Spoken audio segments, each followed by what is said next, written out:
ამერიკის შეერთებული შტატების მთავრობამ ჩანაწერების სერია გამოაქვეყნა, რომელიც მსოფლიოში დაფიქსირებულ ამოუცნობ ფრინავ ობიექტებს UFO-ებს ასახავს. ჩანაწერებს თან შესაბამისი ახსნებიც ახლავს. ზოგიერთი ფრინავი ობიექტი კი ამოუცნობი სულაც აღარ გამოდის.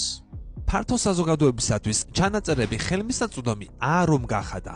პენტაგონის სპეციალურმა განყოფილებამ AARO ჯგუფმა დაადასტურა, რომ UFO-ების, იგივე UAP-ების გამოძიების პროცესში არ გამოვლენინა არანაირი მტკიცებულება, რომელიც დაფიქსირებულ შემთხვევებში უცხოპლანეტური ტექნოლოგიის არსებობაზე მიუთითებდა. ყველა საგამოძიებო ძალისხმევამ განურჩევლად გასაიდუმლოების ხარისხისა დაადგინა, რომ დანახულთა უმრავლესობა ჩვეულებრივი ობიექტები და ფენომენები იყო, რომლებიც არასწორად მიემსგავსეს სხვა რამეს.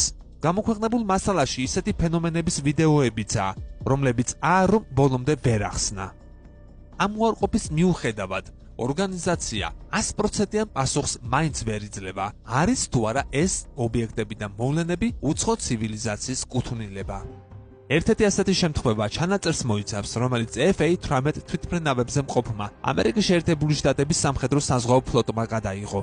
სხვა დროს შუა აღმოსავლეთში დაფიქსირდა ობიექტი, რომელსაც ანომალიური ქცევა შეატყვეს, თუმცა მასზე მეტი ვერაფერი გაიგეს. თავისავად კომერციული ფრენის მონაცემების შესწავლის შემდეგ რამდენიმე შემთხვევა სრულებით ახსნადი აღმოჩნდა. MQ-9-ის წინ მიმართულმა ინფრაწითელმა ვიდეოსენსორმა კადრების სამხრეთ აზიაში დააფიქსირა, როდესაც სხვა MQ-9-ს იწერდა. ერთ-ერთი UFO-ს შესახებ ვკითხულობთ ARO-ს ვებსაიტზე.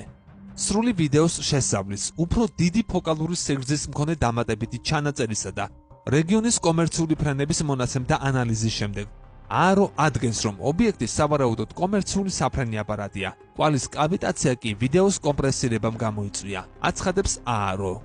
არ დაიზარო, გამოიწერე ჩვენი YouTube არხი. დაგვიჭირე მხარი.